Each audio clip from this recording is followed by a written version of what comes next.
Dear students, welcome back to our channel Uma guides. So ఈ వీడియోలో మనం తెలంగాణ ఎంబీబీఎస్ అండ్ బీడీఎస్ కి సంబంధించినటువంటి counselling process, complete process step by step చూద్దాము. ఈ వీడియో చూసిన తర్వాత మీరు అప్లై చేసుకోవడానికి కౌన్సిలింగ్ ప్రాసెస్ ఎలా ఉంటుందని ఈజీగా ఉంటుంది. దీనికి కావాల్సిన డాక్యుమెంట్స్ అన్ని మనకు తెలుసు, అది పీడిఎఫ్ ఫామ్ లో పెట్టుకోవాలి. కౌన్సిలింగ్ అనేది మనకు డిస్ప్లే లిస్ట్ ఏదైతే మనకి Kaloji Narayanarao university of health science లో డిస్ప్లే చేయడం దగ్గర నుంచి జరుగుతుంది. సో తర్వాత వాళ్ళు నోటిఫికేషన్ అనేది రిలీజ్ చేస్తారు. సో ఆ నోటిఫికేషన్ చూసి మనము రిజిస్ట్రేషన్ చేసుకోవాలి, అప్లికేషన్ పెట్టుకోవాలి. సో ఈ ప్రాసెస్ అంతా కూడా స్టెప్ బై స్టెప్ నేను ఎక్స్ప్లెయిన్ చేస్తాను. తర్వాత మీరు పెయిడ్ కౌన్సిలింగ్ కూడా పోనవసరం లేదు, ఇంట్లో ల్యాప్టాప్ ఉంటే అప్లై చేసుకోవచ్చు. ఓకే, లేదా వెబ్ సెంటర్లో కూడా అప్లై చేసుకోవచ్చు. దీనికంతా సర్టిఫికేట్స్ దగ్గర పెట్టుకోవాలి. మీ బ్యాంక్ అకౌంట్ వర్కింగ్ లో ఉందా లేదా, నెట్ బ్యాంకింగ్ కానీ మొబైల్ బ్యాంకింగ్ కానీ యూపీఐ కానీ పనిచేస్తున్నాయా లేదా చూసుకోండి. ఓకే, మీ మెయిల్ ఐడి దగ్గర పెట్టుకోండి, ఆధారు, ఫోటో, స్టూడెంట్ సిగ్నేచరు కూడా సాఫ్ట్ కాపీ అంటే పీడిఎఫ్ ఫామ్ లోకి కన్వర్ట్ చేసుకోండి. ఓకేనా? సో ఇక వీడియోలోకి వెళ్ళబోయే ముందు నా ఛానల్ సబ్స్క్రైబ్ చేయండి. అలాగే నీట్ రాసినటువంటి పిల్లలు ఎవరైనా మీ ఫ్రెండ్స్ ఉంటే వాళ్ళకి వీడియోని షేర్ చేయండి. Convenor quota plus management quota రెండిటికి కూడా సపరేట్ గా రిజిస్ట్రేషన్ అనేది చేసుకోవాలి. ఒకేసారి స్టార్ట్ అయిపోతుంది రిజిస్ట్రేషన్ చేసుకోవడము. ఓకే, సో రిజిస్ట్రేషన్ చేసుకున్న తర్వాత అప్లికేషన్ ఫిల్ చేయాల్సి ఉంటుందన్నమాట.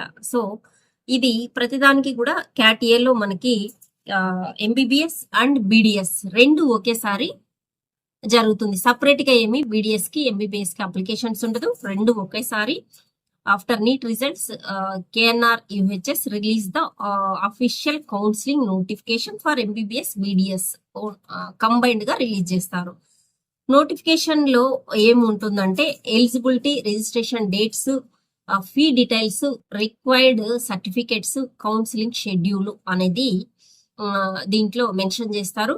తర్వాత ఆన్లైన్ రిజిస్ట్రేషన్ చేసుకోవాలి. మనము వెబ్సైట్ లోకి వెళ్ళి పర్సనల్ డీటెయిల్స్ ఫిల్ చేయాల్సి ఉంటది. నీట్ మీది రోల్ నంబరు, తర్వాత నీట్ ర్యాంకు, మీ మొబైల్ నంబరు ఏదైతే ఇంతకుముందు అప్లికేషన్ కి ఇచ్చారో ఆ నంబరు, ఈమెయిల్ ఐడీస్ కూడా ఇవ్వాలి. ఓకేనా? సో అక్కడ మనము create your login credentials, pay the prescribed counselling registration fee online. Okay, registration fee pay చేయాలి. ఓకే, పే చేసిన తర్వాత payment can use net banking అని క్రెడిట్ కార్డు, డెబిట్ కార్డు ద్వారా పే చేయొచ్చు. Net banking, credit, debit card ఖచ్చితంగా పెట్టుకోండి. UPI option కూడా ఉంటే యూపీఐతో కూడా మనం చేసుకోవచ్చు. ఒక్కొక్కసారి యూపీఐ ఉండొచ్చు, ఉండకపోవచ్చు. తర్వాత ఫీజ్ కట్టిన తర్వాత రిజిస్ట్రేషన్ అప్లికేషన్ అయ్యాక ఫీ పే చేస్తాము. పే చేసిన తర్వాత మనకి సర్టిఫికేట్స్ అప్లోడ్ కి ఆప్షన్ వస్తుంది. సో అప్పుడు మనము వాళ్ళు ఇచ్చినటువంటి సర్టిఫికేట్స్ అన్ని కూడా పీడిఎఫ్ ఫామ్ లో పెట్టుకొని వాటిని అప్లోడ్ చేయాలి. సర్టిఫికేట్స్ అప్లోడ్ చేసిన తర్వాత మనకి సర్టిఫికేట్స్ వెరిఫికేషన్ అనేది వస్తుందన్నమాట. ఓకే, సో ఇది ఏంటంటే మనం జాగ్రత్తగా వెబ్సైట్ చూస్తూ ఉండాలి. మనం సర్టిఫికేట్స్ అప్లోడ్ చేసిన తర్వాత ఏదైనా దాంట్లో మిస్టేక్స్ ఉంటే మళ్ళీ వాళ్ళు మనకి దాంట్లో మనకి కనిపిస్తుంది అనమాట, రిఫ్లెక్ట్ అవుతుంది. ఇదో పలానా సర్టిఫికేట్ లో ఇది యాక్సెప్ట్ చేయలేదు, తప్పు ఉంది, మళ్ళీ మార్చమని చెప్తారు. అప్పుడు మళ్ళీ మనం అప్లోడ్ చేయాలి ఆ సర్టిఫికెట్స్ తెచ్చి, వాటిని వాళ్ళు ఏదైతే చెప్పారో వాటిని చేంజ్ చేయాల్సి ఉంటుంది. సో ఆ సర్టిఫికేట్ వెరిఫికేషన్ ప్రాసెస్ అంతా అయిపోయే వరకు మీరు రోజుకి 2-3 సార్లు వెబ్సైట్ అయితే విజిట్ చేస్తూ ఉండండి. Okay, if any discrepancy found, candidates may be asked to upload corrected documents within the stipulated time. Okay, the provisional merit list అనేది రిలీజ్ చేస్తారు. ఓకే, దీంట్లో KNR UHS వాళ్ళు provisional merit list, candidates can raise objections if required అనమాట. Okay, after verification final merit list వస్తుంది. So ఈ merit list లో మీ పేరు ఉందా లేదా చూసుకోవాలి.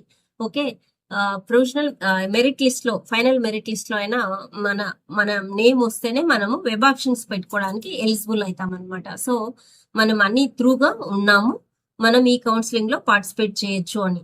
మెరిట్ లిస్ట్ లో పేరు రాకపోతే డిస్ప్లే లిస్ట్ లో ఒక్కొక్కసారి ఉన్నా లేకపోయినా పర్వాలేదు, కానీ మెరిట్ లిస్ట్ లో అయితే ఖచ్చితంగా నేమ్ అనేది ఉండాలి. ఓకేనా? తర్వాత ఇది అయిన తర్వాత మెరిట్ లిస్ట్ రిలీజ్ అయిన తర్వాత final merit list, web options, choice filling అనేది ఆప్షన్ అనేది ఓపెన్ అవుతుంది అనమాట. సో ఇక్కడ మనము medical colleges, course preference, order of priority ఇది పెట్టుకోవాలన్నమాట. Okay, so medical college MBBS BDS కి రెంట్కి జరుగుతుంది కాబట్టి రెంట్ కూడా ఫీజు కట్టి 2 వెబ్ ఆప్షన్స్ కూడా కాలేజెస్ పెట్టుకోవచ్చు అనమాట.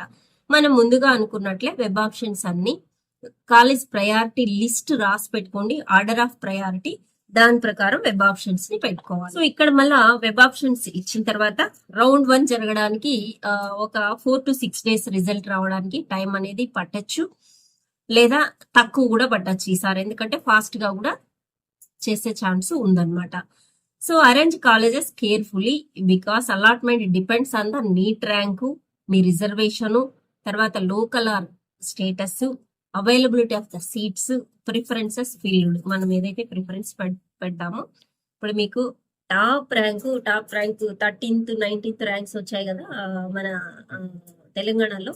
సో వాళ్ళైనా కూడా గాంధీ ఉస్మానియా పెట్టకుండా ఎక్కడో వాళ్ళూరులో ఉన్నటువంటి కాలేజెస్ సూర్యాపేట వరంగల్లోనో ఏదైనా పెట్టుకుంటే ఫస్ట్ లో అదే వస్తుంది. కానీ అయ్యో వీళ్ళు టాప్ ర్యాంకర్స్ కదా, మంచి కాలేజీ గాంధీ ఉస్మానియా ఈఎస్ఐ ఇలాంటివి కదా, దీంట్లో ఇవ్వాలనేమి అనుకోరు అనమాట. సో సిస్టమ్ అనేది మనం పెట్టుకున్నటువంటి ఆర్డర్ ఆఫ్ ప్రిఫరెన్స్, తర్వాత ర్యాంకు, తర్వాత రిజర్వేషన్, వీటిని కన్సిడర్ చేసుకొని మనకి సీట్ అలాట్మెంట్ అనేది ఉంటుందన్నమాట.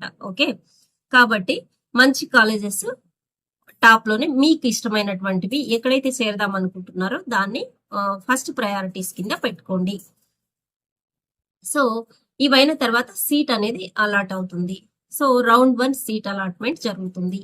So candidates can download provisional allotment letter. దీనికి ఫీజ్ పే చేసి అలాట్మెంట్ లెటర్ ని డౌన్లోడ్ చేసుకోవాల్సి ఉంటుంది. సో ఇక్కడ ఫీజ్ వచ్చేసి మనకి అలాట్మెంట్ ఆర్డర్ కాపీని చేసుకోవడానికి క్యాట్ ఏలో 12,000 ఉంటుంది, బి క్యాట్ కి వచ్చేసి 40,000, తర్వాత సికి 70,000 అలాట్మెంట్ లెటర్ డౌన్లోడ్ చేసుకోవడానికి ఎంబీబీఎస్ కి. అదే బీడిఎస్ కి అయితే క్యాట్ ఏకి 12,000 ఉంటుంది, బికి వచ్చేసి 20K, సికి 40,000 వరకు అలాట్మెంట్ లెటర్ డౌన్లోడ్ చేసుకోవడానికి ఫీజు అనేది ఉంటుందన్నమాట. ఓకే, సో ఇది రౌండ్ 1 సీట్ అలాట్ అయింది. ఇలా 3 రౌండ్స్ జరుగుతాయి. తర్వాత mop up round, stray vacancy round జరుగుతుంది.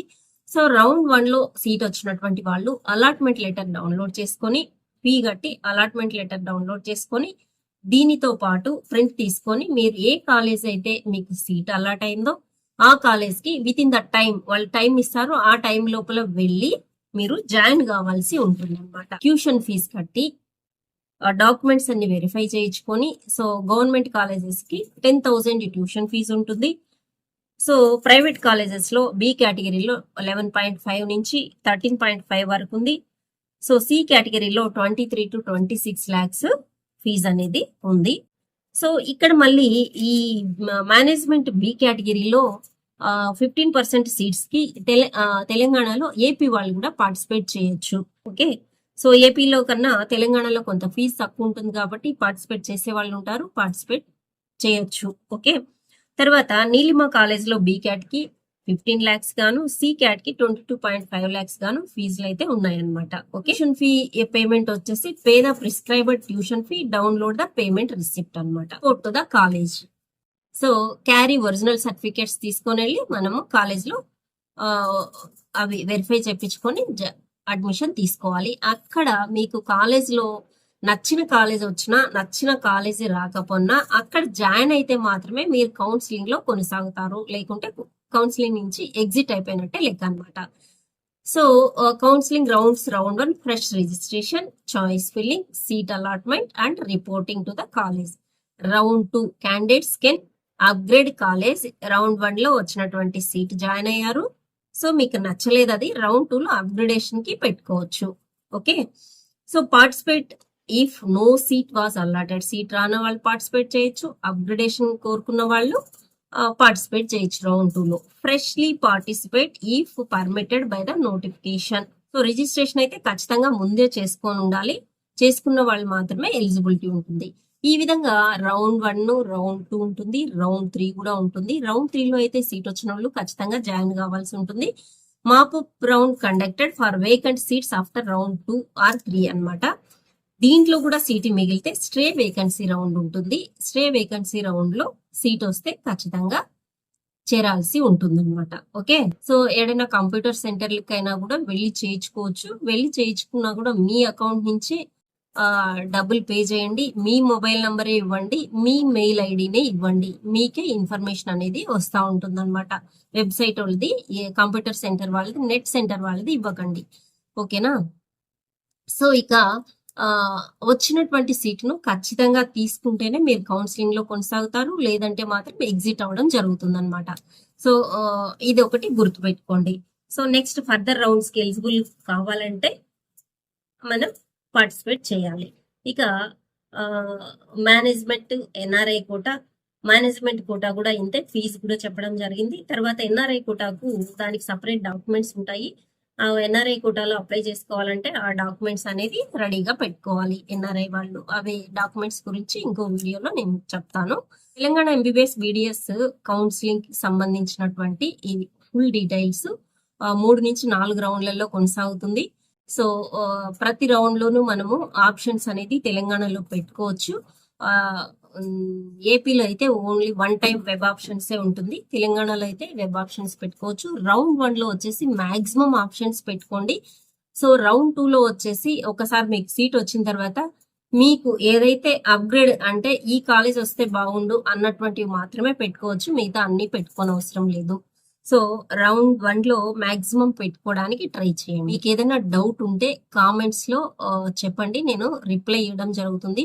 సో సింపుల్ గానే ఉంటుంది ప్రాసెస్. దీనికి కష్టపడి 5,000 10,000 కట్టుకొని కౌన్సిలింగ్, పెయిడ్ కౌన్సిలింగ్ తీసుకొని అవసరం లేదు అనేది నా ఒపీనియన్. సో మీకు ఎట్లా వెలుసుబాటుగా ఉంటే ఆ విధంగా చేసుకోండి, ఏం లేదు, సింపుల్ దీంట్లో. సో మీరు మీ క్రెడెన్షియల్స్ తో వెబ్సైట్ లో లాగిన్ అవుతారు. లాగిన్ అయితే మీరు అప్లికేషన్ రిజిస్ట్రేషన్ చేసుకోవాలి.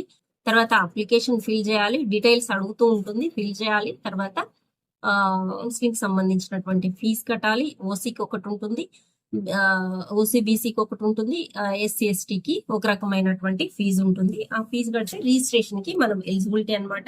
ప్రొవిజనల్ మెరిట్ లిస్ట్ వస్తుంది. దానికి ఏదన్నా మనకి ఇన్కంప్లీట్ గా మనం ఇచ్చినటువంటి డేటా వాళ్ళకి సరిపోకపోతే మళ్ళీ మనల్ని అడుగుతారు. ఫైనల్ మెరిట్ లిస్ట్ వస్తుంది. మనం సబ్మిట్ చేసిన తర్వాత విత్ ఇన్ టైం లోపల చేయాలి. ఫైనల్ మెరిట్ లిస్ట్ వచ్చిన తర్వాత వెబ్ ఆప్షన్స్ పెట్టుకోవాలి. వెబ్ ఆప్షన్స్ వచ్చిన తర్వాత మీకు సీట్ అలాట్మెంట్ అవుతుంది. అలాట్మెంట్ లెటర్ ని మనం ఫీ కట్టి, యూనివర్సిటీ ఫీ అంటారు దాన్ని, అది కట్టి మనం డౌన్లోడ్ చేసుకోవాలి. డౌన్లోడ్ చేసుకుని డాక్యుమెంట్స్ ఏదైతే చెప్పారో మనం అప్లోడ్ చేసామో డాక్యుమెంట్స్ అన్ని అప్లికేషన్ తో పాటు ఇవన్నీ మనకి ఎక్కడైతే సీట్ వస్తుందో ఆ కాలేజీకి తీసుకెళ్లి విత్ ఇన్ టైం లోపల జాయిన్ అవ్వాలి. సో మీరు కౌన్సిలింగ్ లో కొనసాగాలంటే వచ్చినటువంటి కాలేజీ మీకు నచ్చినా నచ్చకపోయినా చేరి మళ్ళీ పార్టిసిపేట్ చేయాలి.